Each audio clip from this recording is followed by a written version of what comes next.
The college football playoff has given the Big 12 an ultimatum: expand or die. This is Locked On Big 12. You are Locked On Big 12, your daily podcast on the Big 12 Conference, part of the Locked On Podcast Network, your team every day. Happy Tuesday, everybody. Welcome into Locked On Big 12. I'm Drake Toll from America's #1 Big 12 podcast, Locked On Big 12, part of the Locked On Podcast Network, your team every day. Thanks for making this show your first listen every single day as we get into expansion through the college football playoff era and how the Big 12 must attack it. In the middle segment, the ACC might not exist by this time next year. Literally February of 2025 is make or break for that conference. And Houston, Baylor, BYU, a few of these teams in March Madness that have a legitimate shot to go a long way based on the Trapezoid of Excellence. First and foremost, the college football playoff has decided to give the Big 12 less money, to give the ACC less money than the Big 10 and the SEC, and hold the Pac-12 out altogether. They don't exist anymore. They're done. The Big 10 and the SEC exist in a realm of their own. $21 million per year per school. It's what Ross Dellenger has reported. That's 29% of that. That's the Big 10 alone. 29% of the college football playoff revenue goes to Big 10. 29% goes to the SEC. Again, $21 million per school in both those conferences. For the ACC, sitting around $13 million per school. The Big 12 sits around 12. That's 17% of the revenue going to the ACC, 15% to the Big 12, and then Notre Dame gets somewhere around that number as well. Here is what we know from that. It has been made clear to us that while there is not a number of teams that will make it in from one given conference that makes them better than another, the money will make conferences better than another. Northwestern is going to get $21 million from the College Football Playoff Committee, but Texas Tech is only going to get $12 million. The gap is widening between Big 10 schools and Big 12 schools, the SEC and the ACC. And the only thing to change, the only thing to do to make this right is to expand. And that little caveat, the expansion caveat, was placed in here. Per newstribune.com, here is where the Big 12 survives. Here is where this conference can become one of those that's paying $21 million per school moving forward. And I'm going to argue in the middle segment, the ACC will not exist in 2025 or past February of 2025. And at that point, all ESPN properties that are profitable will go to the SEC, the Big 10, and the Big 12. And in my mind, the Big 12 has a legitimate case to take enough of them to now compete with the SEC and the Big 10. There's a lot to unpack with this, but the most important thing you need to know, this is what you bring the water cooler to the Texas fan, to the Michigan fan who sits in your office and says, well, the Big 12 is not going to exist in a couple of years. You say in 2028, by 2028, a look-in has been included for an opportunity to make adjustments to the way that revenue is set up in the college football playoff. If you will remember, if you're an everyday listener of this show, Brett Yormark requested, he was handcuffed into saying yes. When the CFP said your revenue payout will be $12 million per school, the SEC and the Big 10 will get 21. What is he going to do? Say, no, I don't want any of the revenue? There wasn't a lot of negotiating power for Yormark, considering his conference isn't as profitable as the other two, and that's how capitalism works. So he has to sit on his hands and say, fine, I'll oblige, but give me one favor.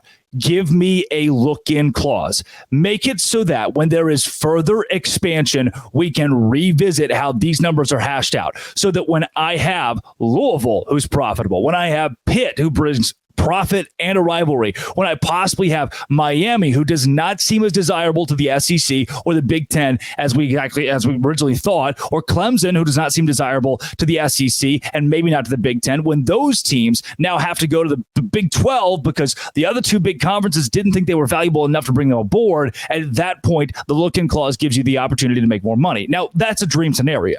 The look-in is there. That is, according to newstribune.com, that is set. And most of this reporting dates back to Ross Dellenger. The fact that that is set is great. There's not, that's not me blowing hot air up your skirt. There is a look in. The Big 12 has to expand or they will continue to make substantially less money than the ACC and the SEC and the Big 10. And if that is the case, they will die. Looking good. But where things do get hairy is, does the Big 12 actually expand? That's where the ultimatum comes in here. It's like, all right, we put that clause in for you, but now you have to use it. And how do you use it? Well, you've got to go to the ACC and take brands from there, because the Big 10, the SEC, those teams are unpoachable. The one thing, the biggest thing that this conference has going for it is it doesn't have a wasted property. The ACC has multiple wasted properties. Boston College, nobody wants them. Wake Forest, from a money standpoint, nobody wants them. In the Big Ten, Northwestern, from an athletics revenue standpoint, nobody wants them. Purdue, from an athletics revenue standpoint, they are unwanted. In the SEC, Vanderbilt, from an athletics, like Ole Miss, Mississippi State, South Carolina, those are properties that compared to Alabama, compared to Ohio State, aren't cutting it. Now, some of those are not necessarily bad sports properties. It's not that they're not making enough money for them to stay afloat in college athletics, but they're not making enough money to stay afloat in the SEC when they're getting boat raced by LSU. They're not going to be able to stay afloat in the Big Ten when they are getting boat raced by Michigan. And at that point, at what point does the SEC, the Big Ten, say, we have too much dead weight, let's kick it off? That, to me, is where we are in 5 years. In 5 years, we have gone to, if you can pay your way into this Super League, you'll be there. The NCAA president, Charlie Baker, that's what he wants to do. That's his whole message is, let's create a Super League of the teams that can pay to be here, pay to play effectively, and if you can't, sorry, too bad. But in the intermediate, for the next 2 years, as we negotiate the 2026 college football playoff format, the Big 12's best shot at staying relevant, and not just relevant, but even, is expansion. And if you don't expand, listen to this. The SEC and the Big Ten, their member institutions over the next 10 years will get $90 million per school more than your member institutions. They're making almost twice as much, 29% to the Big 10, 15% to the Big 12. You also just got a slap in the face where the ACC is getting about 17% of the college football playoff cut. Why? We don't know, because we understand now that these conferences aren't getting paid necessarily because of the number of schools they have. It's not like they said, oh, well, the SEC, they need less because the Big Ten has more teams. Or, oh, the ACC, they need more because the Big 12 has less teams. We understand the college football playoff doesn't operate like that based on the percentages that they presented. With that being known, it's still a bit of a question mark why the ACC is valued better than the Big 12 here. And when Florida State leaves, it won't be. It won't be. That's the big thing that we have going for us right now. The big thing that makes this not a conspiracy theory is the fact that Florida State has 1 foot out the door of the ACC, and it's going to make this a whole lot easier for the Big 12. Bonuses for participation, and this gets a little bit more into what the college football playoff is going to be in general. $6 million for reaching the semifinals, $4 million for any other New Year's Six bowls. That will be eliminated for all but independents. Notre Dame and UConn will be the only official football independent in FBS by 2025 when Massachusetts joins the MAC. It looks like Washington State and Oregon State will effectively be treated as their own independent entities now that the Pac-12 is gone. But the fact that them, Notre Dame, UConn are kind of sitting in the void only says one thing to me, and that's that Notre Dame is going to have to find a conference or wait out until they get that mega Super League deal, because I can only imagine if Texas Tech is upset that they're making $9 million less than the SEC of the Big Ten every year. Notre Dame is certainly upset knowing what we know about Notre Dame. Hancock of the College Football Playoff Committee said we're going to take a deep breath, a step back, and begin conversations of whether or not to expand the college football playoff moving forward past 12 teams. We know that Bill Hancock and company looked at possibly 14 or 16, where they go from there, but the format has not been determined. The only thing that has been determined is the Big 12 and the ACC are going to make less money. And if the Big 12 wants to change that, they have to go poach the ACC. How will they poach the ACC? Well, it'll be a whole lot easier when there is no ACC. That's the case I'm going to make next here on Locked On Big 12, part of the Locked On Podcast Network, your team every day.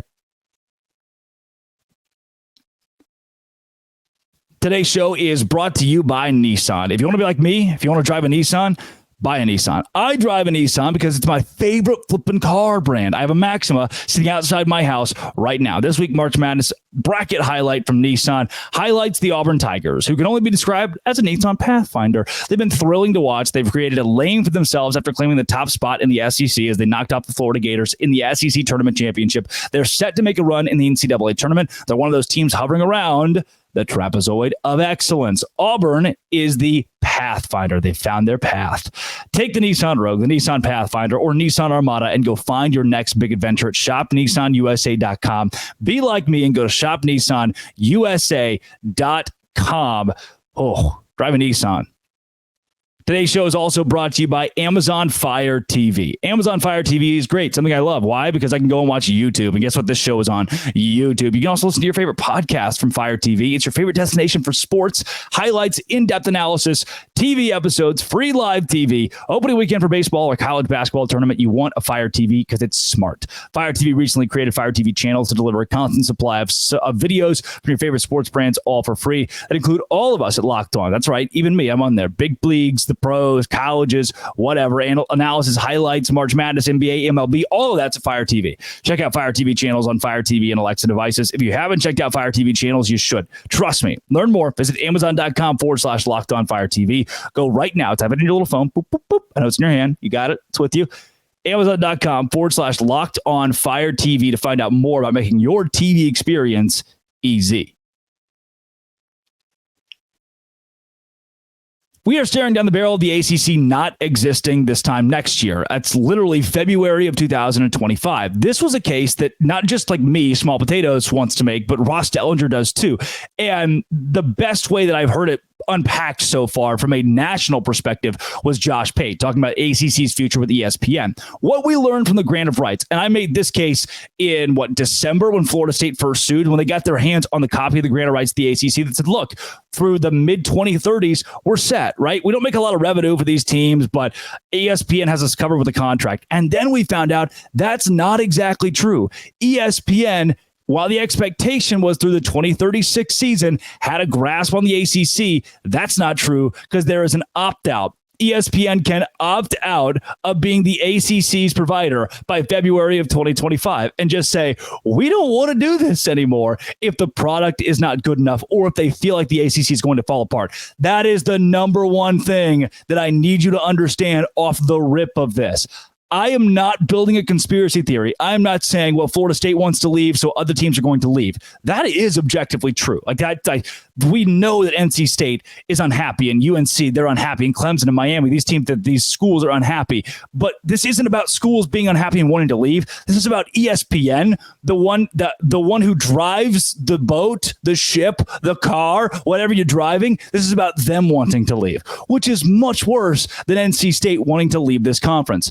Josh Pate pointed it out that Ross Dellenger pointed it out as well, that ESPN's opt-out will open the door for more schools to exit. And what we know about Florida State is they are currently in that lawsuit against the ACC, and the ACC is in a lawsuit against Florida State, both of them filing in different states. Sounds a little choppy and messy, right? Florida State's going to leave. They want nothing more than to leave. And when we find out, everything I've read points to this. When we find out that there is a settlement number that Florida State can pay $150, $125, $200 million to leave the ACC, they are going to do that. And other schools that can afford to do that will as well. And then at that point, it's up to ESPN to decide, okay, how do we manage? They're playing Monopoly. ESPN has the monopoly on college football. Where do they put the boardwalk? Is that what one of those is, like the boardwalk or something? If Miami's the boardwalk, they own that. They can decide, oh, wait a second. We see the writing on the wall here. We're not going to pay for a product that has SMU, Cal, Stanford, and nobody wants to be here, and you can opt out. You can sign out. You can pay a little fee and leave the ACC. When ESPN says in February 2025, we're not going to play with you anymore, in 11 months, the ACC's done. It's done. The CW is not going to save them. Amazon is not going to save them.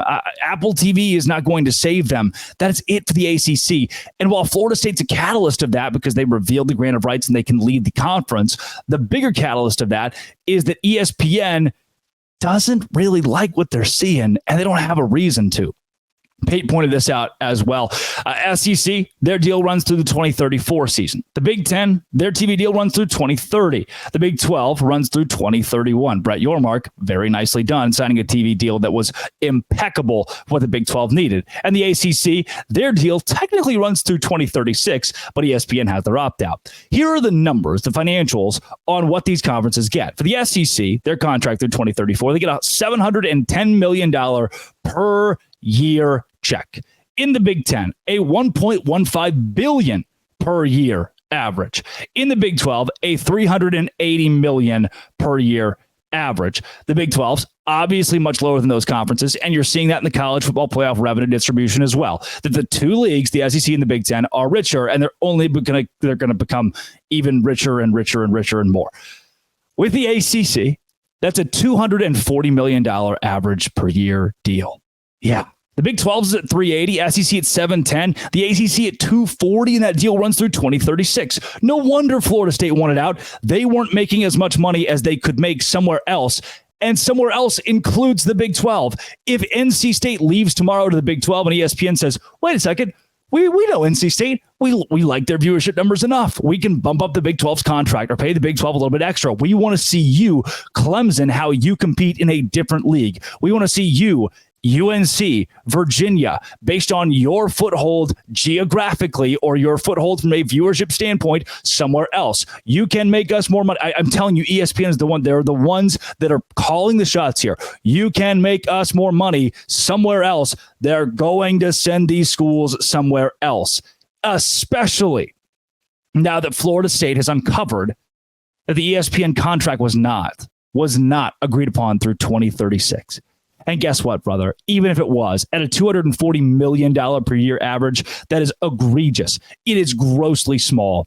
And now the big brands of that conference are not going to sit around and wait. How does that benefit the Big 12?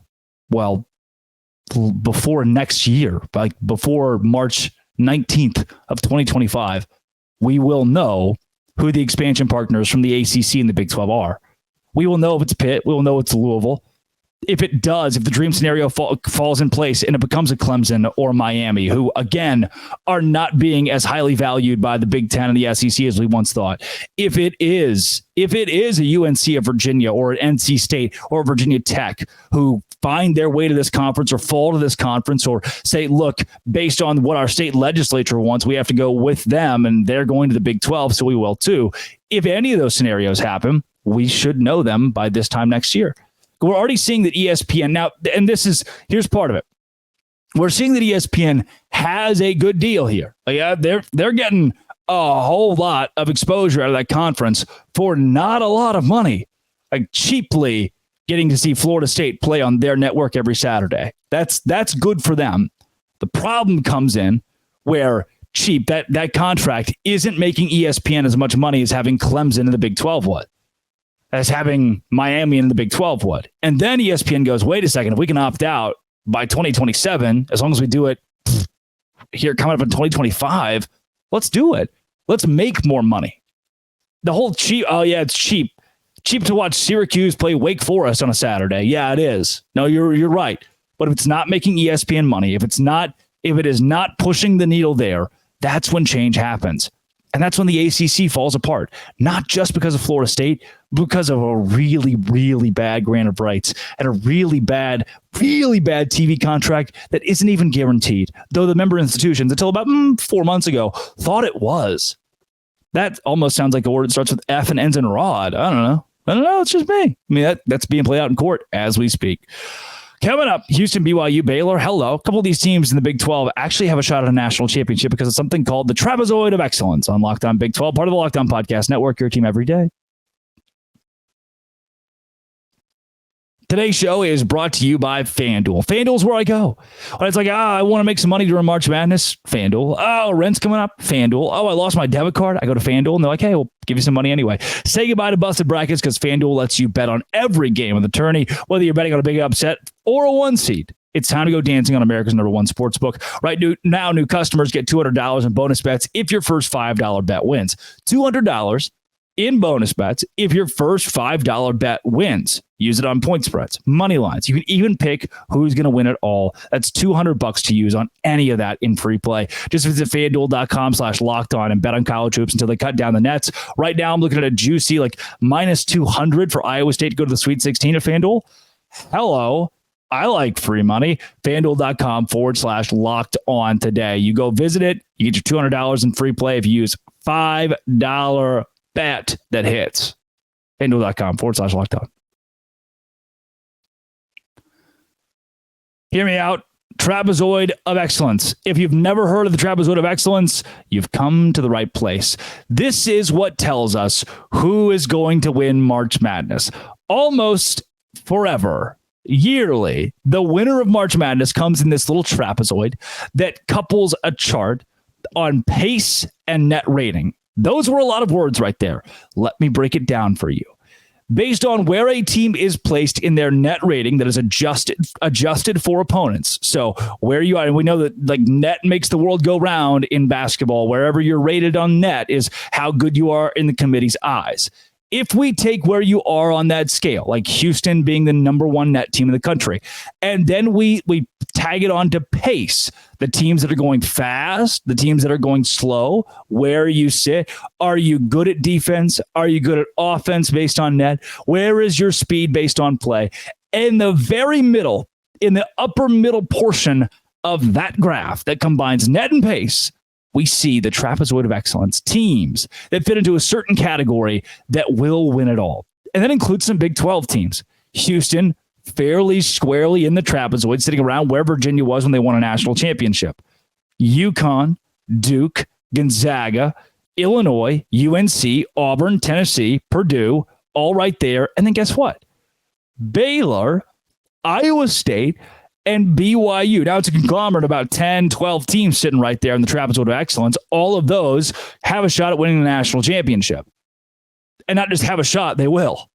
The national champion will come out of the following teams: Houston, Baylor, UConn, Duke, Iowa State, Purdue, Creighton, Gonzaga, BYU, Illinois, Tennessee, Auburn, North Carolina. Now, it might not sound crazy that I just said that. You think, well, yeah, I mean, if you name 10 teams, I could probably guess out of the 10 teams who's going to win the national championship. I'll give it to you. But that excludes teams like Arizona or Alabama or Kentucky or Kansas, Texas Tech, Michigan State, Clemson, Wisconsin, Dayton. Leave those guys on the cutting room floor. Even a TCU out of the Big 12. Leave them on the cutting room floor because right now, BYU, Baylor, Houston, Iowa State are the only teams in this conference with a chance to win a national championship based on what happens every year. Now, I could go in and I have these like conspiracy theories things.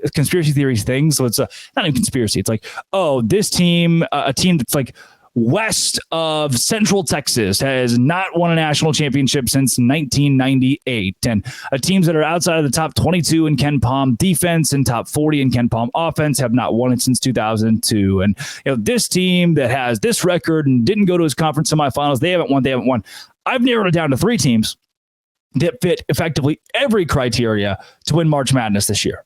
I have done nothing but March Madness research for the last 24 hours to figure out who are the teams that, based on this hasn't happened in 40 years, this hasn't happened in 40 years, when we connect all those dots, who comes together as the squad that is going to win the national championship? 3 of them that are in the race here. 3 of them that I will put money on at FanDuel.com to win March Madness.